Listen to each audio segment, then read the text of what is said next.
ਦਰਸ਼ਕੋ break ਤੋਂ ਬਾਅਦ ਤੁਹਾਡਾ ਸਭ ਦਾ ਨਿੱਘਾ ਸਵਾਗਤ ਹੈ। ਜਿਸ ਤਰ੍ਹਾਂ ਕਿ ਅੱਜ ਦਾ ਦੂਸਰਾ ਅਹਿਮ ਇਸ਼ੂ ਸੀ ਉਹ ਇਹ ਸੀ ਕਿ ਸਿੱਖ ਨਸਲ ਕੁਸ਼ੀ ਦੇ ਸਿਰਜਣਹਾਰ ਰਾਜੀਵ ਗਾਂਧੀ ਨੂੰ ਹੁਣ ਸਾਫ਼ ਸੁਥਰੇ ਅਕਸ ਵਾਲਾ ਬਣਾ ਕੇ ਪੇਸ਼ ਕੀਤਾ ਜਾ ਰਿਹਾ ਹੈ। ਸੋ ਇਸ ਸੁਪਰਡਾਰ ਸਾਹਿਬ ਨੇ ਆਪਣੇ ਬਹੁਤ ਹੀ ਵਧੀਆ ਵਿਚਾਰ ਤੁਹਾਡੇ ਨਾਲ ਸਾਂਝੇ ਕੀਤੇ ਨੇ। ਆਈ ਹੋਪ ਤੁਹਾਨੂੰ ਸਾਰਿਆਂ ਨੂੰ ਪਸੰਦ ਆਏ ਹੋਣਗੇ। ਸੋ ਦੋਨੋਂ ਸੈਗਮੈਂਟ ਤੇ ਸਾਨੂੰ ਤੁਹਾਡੇ ਮੈਸੇਜ ਮਿਲ ਚੁੱਕੇ ਨੇ। ਅਸੀਂ ਥੋੜੇ ਪਲਾਂ ਵਿੱਚ ਇਹਨਾਂ ਨੂੰ ਤੁਹਾਡੇ ਨਾਲ ਸਾਂਝਾ ਕਰਨ ਜਾ ਰਹੇ ਹਾਂ। ਅਸੀਂ ਚਾਹਾਂਗੇ ਕਿ ਤੁਸੀਂ ਸਾਡੇ ਨਾਲ ਇਸੇ ਤਰ੍ਹਾਂ ਹੀ ਬਣੇ ਰਹਿਣਾ।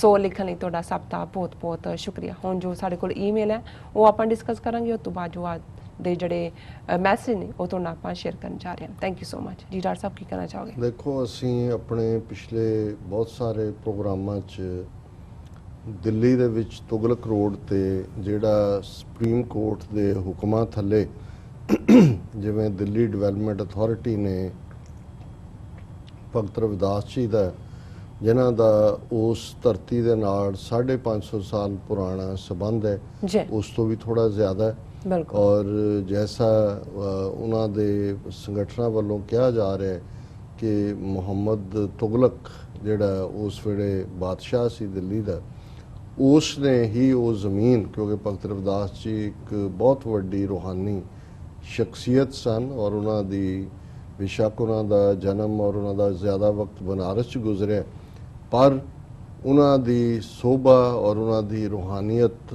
ਦਾ ਜਿਹੜਾ ਜਲਵਾ ਸੀ ਉਸ ਨੇ ਵੱਡਿਆਂ ਨੂੰ ਕਾਇਲ ਕੀਤਾ। ਈਵਨ ਮੀਰਾ ਬਾਈ ਜਿਹੜੀ ਅਦਰਵਾਈਜ਼ ਕ੍ਰਿਸ਼ਨ ਭਗਤ ਦੇ ਤੌਰ ਤੇ ਜਿਸ ਦੇ ਭਜਨ ਅੱਜ ਵੀ ਗਾਏ ਜਾਂਦੇ ਨੇ, ਪਰ ਮੀਰਾ ਬਾਈ ਦੇ ਵੀ ਮਨ ਦੇ ਅੰਦਰ ਟਿਕਾ ਜਾਂ ਰੂਹਾਨੀਅਤ ਦਾ ਜਿਹੜਾ ਉਸ ਨੂੰ ਲੈਸਨ ਸਬਕ ਮਿਲਿਆ ਉਹ ਭਗਤ ਰਵਿਦਾਸ ਜੀ ਦੀ ਜਿਹੜੀ ਹੈ ਸੰਗਤ 'ਚੋਂ ਮਿਲਿਆ। ਸੋ ਜ਼ਾਹਰ ਹੈ ਕਿ ਭਗਤ ਰਵਿਦਾਸ ਜੀ ਦੀ ਸੋਭਾ ਇਕੱਲੀ ਬਨਾਰਸ 'ਚ ਹੀ ਨਹੀਂ, ਦਿੱਲੀ 'ਚ ਵੀ ਸੀ ਔਰ ਵੇੜੇ ਦੇ ਬਾਦਸ਼ਾਹ ਨਹੀਂ, ਜਿਵੇਂ ਸੰਗਠਨਾਂ ਵੱਲੋਂ ਦੱਸਿਆ ਗਿਆ ਹੈ। ਇਹ ਜ਼ਮੀਨ ਤੁਗਲਕ ਰੋਡ ਜਿਹੜਾ ਕਿ ਅੱਜ ਹੁਣ ਤਾਂ ਜਿੱਥੇ ਡਿਵੈਲਪਮੈਂਟ ਹੋ ਜਾਂਦੀ ਹੈ ਉਹ ਕਰੋੜਾਂ ਅਰਬਾਂ ਦੀ ਕੀਮਤ ਹੁੰਦੀ ਹੈ, ਲੇਕਿਨ ਇਹ ਉੱਥੇ ਇਹ ਸਥਾਪਿਤ ਉਹਨਾਂ ਦਾ ਇਹ ਯਾਦਗਾਰ ਰਹੀ। ਔਰ ਮੈਂ ਦੇਖ ਰਿਹਾ ਸੀ ਕਿ ਈਵਨ ਸ਼ਾਇਦ ਮੀਰਾ ਕੁਮਾਰ ਜਿਹੜੀ ਸਪੀਕਰ ਵੀ ਰਹੀ ਪਾਰਲੀਮੈਂਟ ਦੀ, ਜਗਜੀਵਨ ਰਾਮ ਦੀ ਬੇਟੀ, ਜਗਜੀਵਨ ਰਾਮ ਵੱਡਾ ਦਲਿਤ ਲੀਡਰ ਸੀ ਕਾਂਗਰਸ ਦੇ ਵਿੱਚ, ਉਹਨੇ 1960ਵੇਂ ਜਾਂ 70ਵੇਂ 'ਚ ਉੱਥੇ ਉਸ ਦਾ ਉਦਘਾਟਨ ਵੀ ਕੀਤਾ, ਜਿਹੜਾ ਵੀ ਕੋਈ ਨਵਾਂ ਬਲਾਕ ਜਾਂ ਉਸ ਨੂੰ ਐਕਸਟੈਂਡ ਕੀਤਾ ਗਿਆ। ਲੇਕਿਨ ਇੱਕ ਪਾਸੇ ਉਹੀ ਸੁਪਰੀਮ ਕੋਰਟ ਜਿਹੜਾ ਕਿ ਕੇਸ ਸੁਣ ਰਿਹਾ ਹੁਣ ਡੇ ਟੂ ਡੇ ਬੇਸ ਤੇ, ਔਰ ਕਿਵੇਂ ਝੂਠਾ ਇਹਨਾਂ ਨੇ ਬਾਬਰੀ ਮਸਜਿਦ ਜਿਹਦੇ ਨਾਲ ਕੋਈ ਰਾਮ ਮੰਦਰ ਦਾ ਲਾਗਾ ਦੇਗਾ ਨਹੀਂ ਸੀ, ਔਰ ਮੈਂ ਸ਼ਾਇਦ ਪਹਿਲਾਂ ਵੀ ਮੈਂਸ਼ਨ ਕੀਤਾ ਸੀ ਕਿ ਇਹਨਾਂ ਦਾ ਹੀ ਆਰੀਆ ਸਭਾ ਦਾ ਸਵਾਮੀ ਅਗਨੀਵੇਸ਼ ਹੈ, ਉਹਨੇ ਪਿਛਲੇ ਦਿਨਾਂ 'ਚ ਕਿਹਾ ਸੀ, ਉਹਨਾਂ ਨੇ ਕਿਹਾ ਜੀ 1526 'ਚ ਬਾਬਰ ਆਇਆ। ਇਹ ਕਹਿੰਦੇ ਨੇ ਕਿ 1528 'ਚ ਫਲਾਂ ਬਾਬਰ ਜਰਨੈਲ ਨੇ ਆ ਕੇ ਮੰਦਰ ਤੋੜ ਕੇ ਮਸਜਿਦ ਬਣਾਈ। ਇਹ ਉਹੀ ਸਾਲ ਹੈ ਗੋਸਵਾਮੀ ਤੁਲਸੀਦਾਸ ਸਨਾਯੂ ਦਰਿਆ ਦੇ ਕੰਢੇ ਬੈਠ ਕੇ ਰਾਮਚਰਿਤ ਮਾਨਸ ਜਿਹੜੀ ਤੁਲਸੀ ਰਾਮਾਇਣ ਹੈ ਉਹ ਲਿਖ ਰਿਹਾ, ਉਹਨੂੰ ਨਜ਼ਰ ਨਹੀਂ ਆਇਆ ਕਿ ਵੀ ਉਹ ਮੰਦਰ ਜਿਹੜਾ ਉਹ ਮਸਜਿਦ 'ਚ ਬਣ ਗਿਆ ਹੈ। ਫਿਰ ਸ਼ਿਵਾਜੀ ਮਰਾਠਾ ਹੋਏ, ਸਵਾਮੀ ਦਿਆਨੰਦ ਹੋਏ, ਵੀ ਸਾਰੇ ਪੀਰੀਅਡ ਦੇ ਲਿਟਰੇਚਰ 'ਚ ਕਿਤੇ ਨਹੀਂ ਆਉਂਦਾ ਕਿ ਜੀ ਉਹਨਾਂ ਨੇ ਉਹ ਜਿਹੜਾ ਉਹਦੇ ਬਾਬਰ ਦੇ ਜਰਨੈਲ ਨੇ ਮੰਦਰ ਢਾਹ ਦਿੱਤਾ, ਵੀ ਇਹ ਅਡਵਾਨੀ ਤੇ ਮੋਦੀ ਨੂੰ ਨਜ਼ਰ ਆਇਆ। ਉਹਨਾਂ ਨੇ ਕਿਹਾ ਇਹਨਾਂ ਦੀ ਕੋਈ ਸਿਰਫ ਸਿਆਸੀ ਫਰਾਡ ਕਰ ਰਹੇ ਨੇ। ਹੁਣ ਇੱਕ ਪਾਸੇ ਤਾਂ ਇਹ ਕਹਿ ਰਹੇ ਨੇ ਜੀ ਮੰਦਰ ਸਾਡਾ, ਅਸੀਂ ਕਦੇ ਮੂਰਤੀਆਂ ਕੱਢ ਰਹੇ ਨੇ, ਔਰ ਉਹਨਾਂ ਦਾ ਵਕੀਲ कह रहा जी सबूत के ना भी हों, ये आस्था का मामला है, करोड़ों हिंदुओं की आस्था इसके साथ जुड़ी हुई है।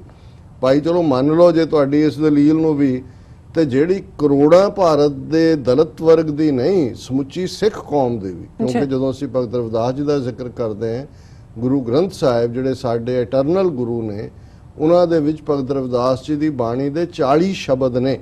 सो जो असी बाणी गुरु गुरु है बाणी कह के सिर झुकाते हैं गुरु ग्रंथ साहब के अगे, सो असी भगत रविदास जी के अगे भी अपना सिर झुका रहे हैं। और साडी वो रूहानी साडे भी जिहड़े ने पेशवा ने, गल कल्ली एक वर्ग या भाईचारे की नहीं, कई बारी तुहानूं डिस्कशन दे लई जां अल्टीमेटली उन्होंने ही झंडा चुकना हुंदा है, बाकी तो दौड़ जाते हैं।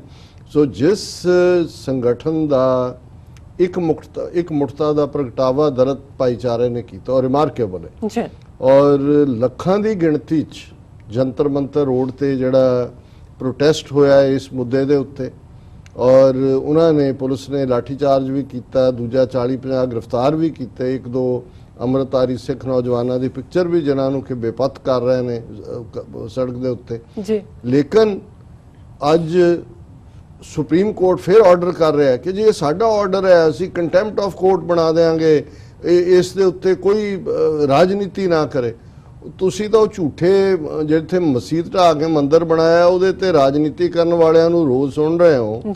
ਜੇ ਉੱਥੇ ਉਹਨਾਂ ਨੂੰ ਕਹਿ ਰਹੇ ਜੇ ਸਬੂਤ ਤੁਹਾਡੇ ਕੋਲ ਕੀ ਹੈ 550, ਇਹਦਾ ਰਾਮ ਮੰਦਿਰ ਦਾ ਕੀ ਸਬੂਤ ਹੈ ਇਹਨਾਂ ਦੇ ਕੋਲ? ਉੱਥੇ ਤੁਸੀਂ ਆਸਥਾ ਤੇ ਵਿਸ਼ਵਾਸ ਵਾੜ ਦਿੰਦੇ ਹੋ ਲਿਆ ਕੇ। ਸੋ ਅਸੀਂ ਸਮਝਦੇ ਹਾਂ, ਔਰ ਅੱਜ ਹੀ ਮੇਰੀ ਪੰਜਾਬ ਦੇ ਸਾਰੇ ਹਾਲਾਤ ਤੇ ਤਿੱਖੀ ਅੱਖ ਰੱਖਣ ਵਾਲੇ ਇੱਕ ਵੀਰ ਨਾਲ ਗੱਲ ਹੋ ਰਹੀ ਸੀ, ਤੇ ਮੈਂ ਤਾਂ ਉਹਨਾਂ ਨੂੰ ਪੁੱਛਿਆ, ਮੈਂ ਕਿਹਾ ਜੀ ਇਹ ਜਿਹੜਾ ਪੰਜਾਬ ਦੇ ਵਿੱਚ ਅਜੇ ਵੀ ਪਾਣੀ ਪਿੰਡਾਂ 'ਚ ਖੜਾ ਹੈ, ਫਲੱਡਸ ਆਏ ਨੇ, ਇਹ ਇੱਕ ਪਾਸੇ ਕਿਹਾ ਜਾ ਰਿਹਾ ਵੀ ਇਹ ਕੰਸਪੀਰੇਸੀ ਹੈ, ਦੂਜੇ ਪਾਸੇ ਕਿਹਾ ਜਾ ਰਿਹਾ ਜੀ ਮੀਂਹ ਬੜੇ ਹੋਏ। ਉਹ ਕਹਿੰਦੇ ਨਹੀਂ, ਇਹ ਕੰਸਪੀਰੇਸੀ ਹੈ। ਔਰ ਉਹਦੇ 'ਚ ਉਹਨਾਂ ਨੇ ਕਿਹਾ ਵੀ ਦੇਖੋ 2-3 ਚੀਜ਼ਾਂ ਸਾਈਮਲਟੇਨੀਅਸਲੀ ਹੋਈਆਂ। ਇੱਕ ਪਾਸੇ ਪੰਜਾਬ ਦੇ ਵਿੱਚ ਸਿੱਖ ਕੌਮ ਕਸ਼ਮੀਰੀਆਂ ਦੇ ਨਾਲ ਖਲੋਤੀ, ਔਰ ਇਹ ਗੱਲ ਕੱਲ ਬੀਬੀ ਰਿਫਤ ਵਾਨੀ ਜਿਹਨੇ ਟੀਵੀ 84 ਤੇ ਗੁਫ਼ਤਗੂ ਪ੍ਰੋਗਰਾਮ 'ਚ ਇੰਟਰਵਿਊ ਦਿੱਤਾ ਹੈ, ਉਹਨੇ ਪੰਜਾਬ ਦੀ ਗੱਲ ਕਰਦਿਆਂ ਕਿਹਾ ਕਿ ਜਿਹੜੇ ਸਿਰਫ ਇੱਕ ਸਿੱਖ ਸੀ ਜਿਹੜੇ ਸਾਡੇ ਕਸ਼ਮੀਰੀਆਂ ਦੀ ਮਦਦ ਤੇ ਖਲੋਤੇ ਸੀ ਤੇ ਉਹਨਾਂ ਨੂੰ ਪਾਣੀ ਛੱਡ ਕੇ ਉਹਨਾਂ ਨੇ ਉੱਥੇ ਵਸਾ ਦਿੱਤਾ, ਉਹ ਆਪਣੇ ਘਰਾਂ ਨੂੰ ਬਚਾਉਣ ਤੇ ਲੱਗੇ ਹੋਏ ਨੇ। ਹਾਂ, ਔਰ ਉਹਨਾਂ ਨੇ ਦੂਸਰਾ ਪਾਰਟ ਕਿਹਾ, ਉਹਨਾਂ ਨੇ ਕਿਹਾ ਜੀ ਜਿਹੜਾ ਇਹਨਾਂ ਨੇ ਭਗਤ ਰਵਿਦਾਸ ਜੀ ਦਾ ਮੰਦਿਰ ਤੋੜਿਆ ਦਿੱਲੀ 'ਚ, ਕਿਉਂਕਿ ਪੰਜਾਬ ਦਾ ਦਲਿਤ ਬਹੁਤ ਜਾਗਰੂਕ ਹੈ। ਪੰਜਾਬ ਦੇ ਵਿੱਚ ਵੈਸੇ ਵੀ ਸਿੱਖ ਰੈਵੋਲੂਸ਼ਨ ਦੀ ਬਦੌਲਤ ਅਵੇਅਰਨੈਸ ਹੈ, ਐਜੂਕੇਸ਼ਨ ਵੀ ਹੈ, ਔਰ ਪਹਿਲੇ ਦੌਰ ਦੇ ਵਿੱਚ ਵੀ ਜਿਹੜੇ ਈਵਨ ਕਾਂਸ਼ੀ ਰਾਮ ਜਿਨ੍ਹਾਂ ਨੇ ਬਹੁਜਨ ਸਮਾਜ ਪਾਰਟੀ ਬਣਾਈ, ਉਹਨਾਂ ਦਾ ਸੰਬੰਧ ਵੀ ਸਿੱਖ ਪਰਿਵਾਰ ਨਾਲ ਸੀ, ਜ਼ਿਲ੍ਹਾ ਰੋਪੜ ਦੇ। ਉਸ ਤੋਂ ਪਹਿਲਾਂ ਵੀ ਸ਼ਾਇਦ ਗਦਰ ਪਾਰਟੀ ਨਾਲ ਸੰਬੰਧਿਤ ਰਹੇ ਸੱਜਣ, ਜਿਨ੍ਹਾਂ ਨੇ ਸਭ ਤੋਂ ਪਹਿਲਾਂ ਆਦੀਵਾਸੀ ਮੰਗਤ, ਸ਼ਾਇਦ ਉਹਨਾਂ ਦਾ ਨਾਮ ਸੀ ਮੰਗਤ ਰਾਮ, ਉਹਨਾਂ ਨੇ ਜਿਹੜੀ ਆ ਬੜੀ ਅਵੇਅਰਨੈਸ ਪੈਦਾ ਕੀਤੀ ਸੀ। ਔਰ ਕਹਿਣ ਲੱਗੇ ਵੀ ਕਿਉਂਕਿ ਸਭ ਤੋਂ ਜ਼ਿਆਦਾ ਮੂਵਮੈਂਟ ਇਸ ਵੇਲੇ ਪੰਜਾਬ ਦੇ ਵਿੱਚ ਖਲੋਤੀ, ਜਦੋਂ ਪੰਜਾਬ 'ਚ ਬੰਦ ਹੋਏ, ਸੜਕਾਂ ਬੰਦ ਹੋਈਆਂ, ਲੋਕ ਸੜਕਾਂ ਤੇ ਨਿਕਲੇ, ਸਿੱਖ ਕਮਿਊਨਿਟੀ ਨੇ ਵੀ ਸਪੋਰਟ ਦਿੱਤੀ।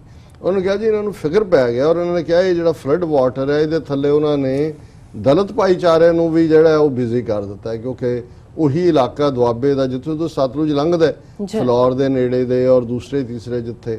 ਔਰ ਮੈਂ ਹਾਲਾਂ ਪਹਿਲਾਂ ਇਹ ਫਲੱਡ ਐਜ਼ ਏ ਕੰਸਪੀਰੇਸੀ ਮੈਨੂੰ ਨਹੀਂ ਸੀ ਸਟ੍ਰਾਈਕ ਕਰ ਰਿਹਾ। ਮੈਂ ਕਿਹਾ ਵੀ ਐਤਕੀ ਤਾਂ ਉਹਨਾਂ ਨੇ ਵਾਰਨਿੰਗ ਵੀ ਦਿੱਤੀ ਸੀ ਭਾਖੜੇ ਤੋਂ ਪਾਣੀ ਛੱਡਣ ਦੀ। ਉਹਨਾਂ ਨੇ ਕਿਹਾ ਜੀ ਗੱਲ ਇਹ ਨਹੀਂ ਹੈ ਵੀ ਛੱਡਣ ਤੋਂ ਪਹਿਲਾਂ ਨਹਿਰਾਂ ਸੁੱਕੀਆਂ ਸੀ, ਭਾਖੜੇ ਦਾ ਲੈਵਲ ਬਰਸਾਤ ਆਉਣ ਤੋਂ ਪਹਿਲਾਂ ਹੀ ਭਰ ਗਿਆ ਸੀ ਪਾਣੀ, ਉਹਨਾਂ ਨੇ ਪਹਿਲਾਂ ਕਿਉਂ ਨਹੀਂ ਛੱਡ ਦਿੱਤਾ ਜਦੋਂ ਨਹਿਰਾਂ ਸੁੱਕੀਆਂ ਸੀ? ਉਦੋਂ ਹੀ ਕਿਉਂ ਛੱਡਿਆ ਜਦੋਂ ਕਿ ਬਿਲਕੁਲ ਮੀਂਹ ਪੈ ਕੇ ਨਹਿਰਾਂ ਵੀ ਭਰੀਆਂ ਹੋਈਆਂ ਸੀ ਤੇ ਉੱਤੋਂ ਪਾਣੀ ਵੀ ਆ? ਇਹ ਗੱਲ ਵੀ ਮੈਨੂੰ ਸਮਝ ਆਈ।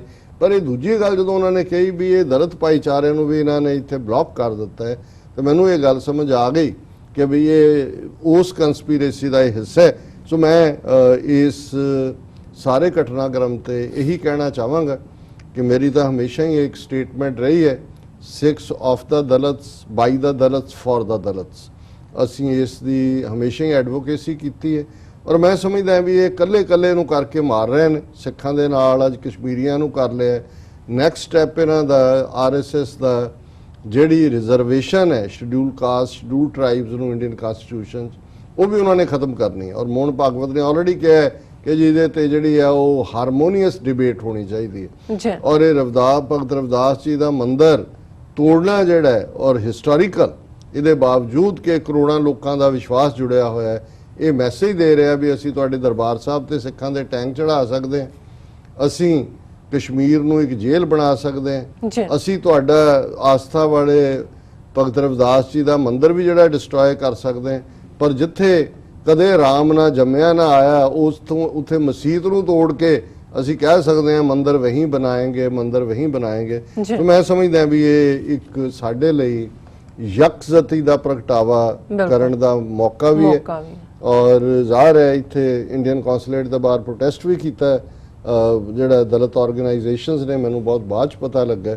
ਪਰ ਜਿਵੇਂ ਵੀਰ ਹਿੰਮਤ ਸਿੰਘ ਦੱਸ ਰਹੇ ਸੀ ਕਿ ਉਹਦੇ ਚ ਗਏ, ਮੈਂ ਕਿਹਾ ਜੀ ਉਹਨਾਂ ਨਾਲ ਤੁਸੀਂ ਗੱਲਬਾਤ ਕਰੋ, ਕੋਈ ਵੱਡੇ ਪੈਮਾਨੇ ਤੇ ਇੱਥੇ ਕੋਈ ਹੋਰ ਐਕਟੀਵਿਟੀ ਵੀ ਅਸੀਂ ਆਰਗੇਨਾਈਜ਼ ਕਰੀਏ।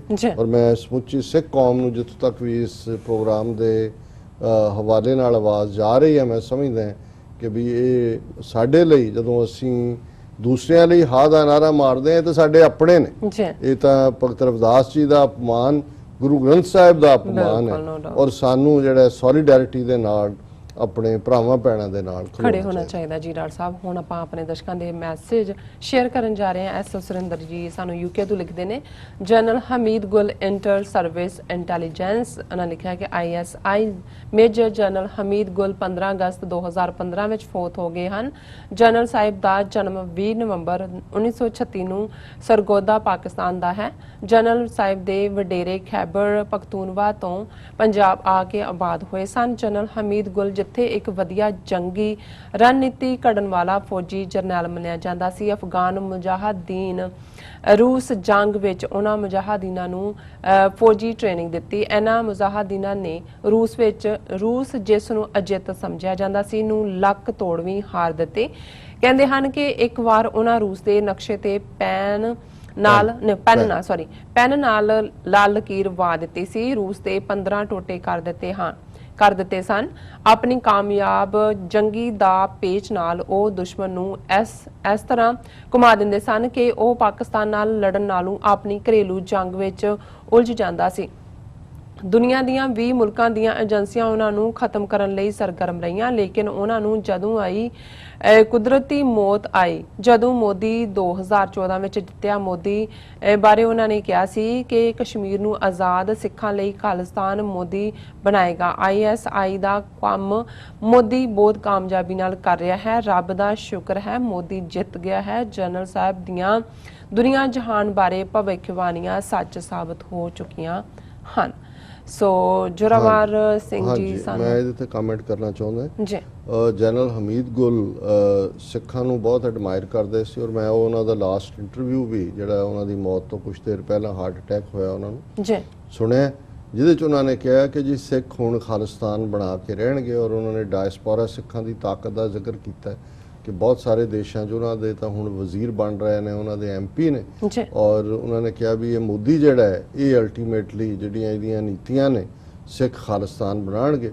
ਔਰ ਇਹ ਸਾਰੇ 'ਚ ਇੱਕ ਗੱਲ ਜਿਹੜੀ ਹਮੇਸ਼ਾ ਹੀ ਉੱਥੇ ਡਿਬੇਟ ਦਾ ਵੀ ਇਸ਼ੂ ਰਹਿੰਦੀ ਹੈ, ਉਹਦੇ 'ਚ ਇੰਟਰਵਿਊ 'ਚ ਉਹਨਾਂ ਨੇ ਇਹ ਵੀ ਕਿਹਾ ਕਿ ਕਿਵੇਂ ਬੇਨਜ਼ੀਰ ਉਹਨਾਂ ਦੇ ਕਾਲ ਦੇ ਦੌਰਾਨ ਕਿਵੇਂ ਜਿਹੜੇ ਸਿੱਖਾਂ ਦੀਆਂ ਲਿਸਟਾਂ ਨੇ ਉਹ ਦਿੱਤੀਆਂ ਗਈਆਂ ਔਰ ਇੱਕ ਸਟੇਜ ਤੇ ਕਿੰਨੇ ਸਿੱਖ ਜਿਹੜੇ ਨੇ ਬਾਰਡਰ ਕ੍ਰਾਸ ਕਰਕੇ ਜਾਨ ਬਚਾਉਣ ਲਈ ਆਏ ਸੀ ਉਹਨਾਂ ਨੂੰ ਉਹ ਠੀਕ ਇਸਤੇਮਾਲ ਨਹੀਂ ਕਰ ਸਕੇ ਉਹਨਾਂ ਦੇ ਕੌਜ਼ ਦੇ ਲਈ। ਸੋ ਕੁੱਲ ਮਿਲਾ ਕੇ ਕੁਝ ਚੀਜ਼ਾਂ ਤਾਂ ਜਿਹੜੇ ਇੰਟੈਲੀਜੈਂਸ ਚੀਫ ਕਹਿੰਦੇ ਨੇ ਹਰ ਇੱਕ ਚੀਜ਼ ਨੂੰ ਤੁਸੀਂ ਐਜ਼ ਅ ਪਲੇਨ ਟਰੂਥ ਤਾਂ ਨਹੀਂ ਲੈ ਸਕਦੇ, ਕਿਉਂਕਿ ਕਿਸੇ ਇੱਕ ਹੋਰ ਇੰਟਰਵਿਊ 'ਚ ਮੈਂ ਇਹ ਦੇਖਿਆ ਵੀ ਉਹਨਾਂ ਨੇ ਇਹ ਵੀ ਕਿਹਾ ਕਿ ਜੀ ਜਨਰਲ ਗੁਲ ਹਮੀਦ ਨੇ ਉਸ ਤੋਂ ਪਹਿਲਾਂ ਇੱਕ ਵਾਰ ਇੰਡੀਅਨ ਇੰਟੈਲੀਜੈਂਸ ਚੀਫ ਦੇ ਨਾਲ ਜਦੋਂ ਕਿ ਇਹ ਪ੍ਰੋਬਲਮ ਸਿੱਖਾਂ ਦੀ ਚੱਲ ਰਹੀ ਸੀ ਮੁਲਾਕਾਤ ਵੀ ਕੀਤੀ ਹੈ, ਬੇਨਜ਼ੀਰ ਤੋਂ ਪਹਿਲਾਂ ਦੀ ਗੱਲ ਹੈ ਔਰ ਉਹਦੇ 'ਚ ਕੁਝ ਲੈਣ ਦੇਣ ਵੀ ਹੋਇਆ। ਸੋ ਇਹ ਮੈਂ ਇਸ ਡਿਬੇਟ ਦੇ ਵਿੱਚ ਨਹੀਂ ਜਾਣਾ ਚਾਹੁੰਦਾ, ਪਰ ਇਹ ਬਿਲਕੁਲ ਠੀਕ ਹੈ ਕਿ ਹਮੀਦ ਗੁਲ ਹੋਰਾਂ ਨੇ ਆਪਣੇ ਉਸ ਇੰਟਰਵਿਊ 'ਚ ਕਿਹਾ ਸੀ ਕਿ ਮੋਦੀ ਜਿਹੜਾ ਇਹ ਹੁਣ ਖਾਲਿਸਤਾਨ ਦਾ ਰਾਹ ਉਹਨੇ ਪੱਧਰਾ ਕਰ ਦਿੱਤਾ ਹੈ ਔਰ ਉਹਨਾਂ ਨੇ ਡਾਇਸਪੋਰਾ ਸਿੱਖਾਂ ਦੀ ਤਾਰੀਫ ਕਰਦਿਆਂ ਕਿਹਾ ਸੀ ਕਿ ਉਹ ਹਰ ਹਾਲਤ ਦੇ ਵਿੱਚ ਜਿਹੜੇ ਨੇ ਉਹ ਬਹੁਤ ਪਾਵਰਫੁਲ ਨੇ ਔਰ ਖਾਲਿਸਤਾਨ ਜੀ। ਜੋਰਾਵਰ ਸਿੰਘ ਸਾਨੂੰ ਲਿਖਦੇ ਨੇ, ਡਾਕਟਰ ਸਾਹਿਬ ਵਾਹਿਗੁਰੂ ਜੀ ਕਾ ਖਾਲਸਾ ਵਾਹਿਗੁਰੂ ਜੀ ਕੀ ਫਤਿਹ। ਇਹ ਜੋ ਸਿੱਖ ਕਹਿੰਦੇ ਆ ਕਿ ਤਿਰੰਗਾ ਸਾਡੀ ਜਾਨ ਹੈ, ਇਸ ਵਾਰ ਮੋਦੀ ਗਵਰਨਮੈਂਟ ਉਹਨਾਂ ਦੀ ਵਾਰੀ ਲਗਾਏਗਾ। ਲੱਗਦਾ ਹੈ ਫਿਰ ਇਹ ਇਹਨਾਂ ਨੂੰ ਸਮਝ ਆਏਗਾ ਕਿ ਇੰਡੀਆ ਸਾਡਾ ਹੈ ਹੀ ਨਹੀਂ। ਸੋ ਸੁਲੱਖਣ ਸਿੰਘ ਸਾਨੂੰ ਲਿਖਦੇ ਨੇ, ਕੋਈ ਵੀ ਸਿੱਖ ਪ੍ਰਚਾਰਕ ਇਹ ਨਹੀਂ ਕਹਿ ਸਕਿਆ ਕਿ ਹਿੰਦੁਸਤਾਨੀ ਪਿਆਦੇ ਕਾਂਗਰਸ ਕਾਲੀ ਝਾੜੂ ਨੂੰ ਵੋਟ ਕਰਨੀ ਕਾਤਲ ਦੀ ਪੂਜਾ ਹੈ, ਇਹਨਾਂ ਦੀ ਸੋਚ ਹੀ ਗੁਲਾਮ ਹੈ। ਸਾਡੇ ਐਂਟੀ ਵੀ ਆਏ ਨੇ, ਕਹਿੰਦੇ ਨੇ ਕਿ ਇਹਨਾਂ ਨੇ ਜੈ ਭਾਰਤ ਦੀ ID ਤੋਂ ਲਿਖਿਆ, ਬਾਬਾ ਜੀ ਤੁਸੀਂ ਸਿੰਘ ਵੀ ਐਸੇ ਤਰ੍ਹਾਂ ਪੰਪ ਦੇ ਮਰਵਾਏ। ਸਾਦਮ ਕੁਝ ਬੋਲਣਾ ਚਾਹੋਗੇ? ਕੋਈ ਨਹੀਂ, ਉਹਨਾਂ ਨੂੰ ਕਹੋ ਜੇ ਤੁਸੀਂ ਜੈ ਭਾਰਤ ਵਾਲਿਆਂ ਦੀ ਰੋਟੀ ਖਾਂਦੇ ਹੋ ਖਾਈ ਜਾਓ, ਰੱਬ ਤੁਹਾਨੂੰ ਜੈ ਭਾਰਤ ਦੇ ਹੀ ਬ੍ਰੈਡ ਖਾਨੇ 'ਚ ਰੱਖੇ। ਜੀ ਬਾਦ ਸਿੰਘ ਸਾਹਿਬ ਲਿਖਦੇ ਨੇ, ਕਸ਼ਮੀਰ ਦੇ ਲੋਕ ਇਕੱਠੇ ਹੋ ਗਏ ਹਨ ਅਤੇ ਪੰਜਾਬੀ ਵੀ ਇੱਕ ਪਲੇਟਫਾਰਮ ਤੇ ਆ ਗਏ ਹਨ। ਹੁਣ ਕਸ਼ਮੀਰੀਆਂ ਤੇ ਪੰਜਾਬੀਆਂ ਨੂੰ ਆਜ਼ਾਦ ਹੋਣ ਤੋਂ ਕੋਈ ਨਹੀਂ ਰੋਕ ਸਕਦਾ। ਦਰਸ਼ਨ ਸਿੰਘ ਜੀ ਫਤਿਹ ਬੁਲਾਉਂਦੇ ਨੇ, ਫਿਰ ਉਹਨਾਂ ਨੇ ਤੁਹਾਨੂੰ ਲਿਖਿਆ ਜੈ ਭਾਰਤ ਜੀ ਨੇ ਅੱਗੂ ਫਿਰ ਦੁਬਾਰਾ ਤੁਸੀਂ ਵਿਦੇਸ਼ਾਂ 'ਚ ਬੈਠ ਕੇ ISI ਦੇ ਕੈਸ਼ ਤੇ ਐਸ਼ ਕਰੋ। ਅੱਛਾ, ISI ਵਾਲੇ ਇੰਨੇ ਜੋਗੇ ਹੁੰਦੇ ਤਾਂ ਹੁਣ ਤੱਕ ਤੁਹਾਡੇ 18 ਟੁਕੜੇ ਹੋਏ ਹੁੰਦੇ। ਸੁਖਜੀਤ ਸਿੰਘ ਸਾਹਿਬ ਲਿਖਦੇ ਨੇ, ਸਿੱਖ ਧਰਮ ਦੇ ਸਭ ਪ੍ਰਚਾਰਕਾਂ ਨੂੰ ਇਹ ਪ੍ਰੋਗਰਾਮ ਜ਼ਰੂਰ ਦੇਖਣਾ ਚਾਹੀਦਾ ਹੈ ਤਾਂ ਕਿ ਉਹਨਾਂ ਨੂੰ ਵੀ ਪਤਾ ਲੱਗ ਸਕੇ ਦੁਨੀਆ ਕਿੱਧਰ ਨੂੰ ਜਾ ਰਹੀ ਹੈ। ਸੋ ਬਾਦ ਸਿੰਘ ਸਾਨੂੰ ਫਤਿਹ ਬੁਲਾਉਂਦੇ ਨੇ। ਜਾਹਿਦ ਰਾਰ ਜਾਹਿਦ ਹੈਲੋ ਕਹਿੰਦੇ ਨੇ। ਦੀਪ ਸਿੰਘ ਹਮੇਸ਼ਾ ਤਰ੍ਹਾਂ ਉਹਨਾਂ ਦਾ ਕਮੈਂਟ ਹੁੰਦਾ ਹੈ। ਮੁਹੰਮਦ ਆਰਿਫ ਕਾਦਰੀ ਵੀ ਸਾਨੂੰ ਕਹਿੰਦੇ ਨੇ ਕਿ ਗੁੱਡ ਸਪੀਕਰ। ਔਰ ਮੈਂ ਦੂਸਰੇ ਸੈਗਮੈਂਟ ਤੇ ਨਹੀਂ ਦਵਾਂਗੀ ਮੈਸੇਜ ਕਿਉਂਕਿ ਬ੍ਰੇਕ ਤੇ ਜਾਣ ਦਾ ਵੇਲਾ ਹੋ ਗਿਆ। ਵਿਊਅਰਸ ਤੁਸੀਂ ਇਸ ਤਰ੍ਹਾਂ ਬਣੇ ਰਹਿਣਾ, ਮਿਲਦੇ ਹਾਂ ਛੋਟੇ ਜਿਹੇ ਬ੍ਰੇਕ ਤੋਂ ਬਾਅਦ।